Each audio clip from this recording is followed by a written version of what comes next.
নারী অধিকার রক্ষার লড়াইয়ে ইরানের নারীরা নতুন চ্যালেঞ্জের মুখে। দেশটির নারীদের বাধ্যতামূলক হিজাব পরা নিশ্চিত করতে এবার প্রযুক্তির সর্বোচ্চ ব্যবহার করছে সরকার।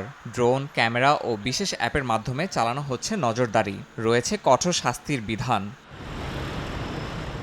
গাড়ির ভেতরে নারীরা হিজাব পরছেন কিনা তা নিশ্চিত করতে চালু করা হয়েছে নজর নামে এক বিশেষ মোবাইল অ্যাপ।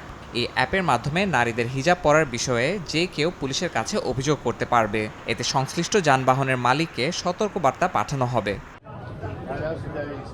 জাতিসংঘের প্রতিবেদনে বলা হয়েছে, তেহরান সহ বিভিন্ন শহরে ড্রোন ও সিসিটিভি ক্যামেরার মাধ্যমে নারীদের পোশাক বিধি পর্যবেক্ষণ করা হচ্ছে। এমনকি বিশ্ববিদ্যালয়গুলোর প্রবেশদ্বারে বসানো হয়েছে ফেসিয়াল রিকগনিশন সফটওয়্যার। এসব পদক্ষেপের অংশ হিসাবে ইরানের নিরাপত্তা বাহিনী নারীদের বিরুদ্ধে আরও কঠোর আচরণ করছে বলে অভিযোগ উঠেছে।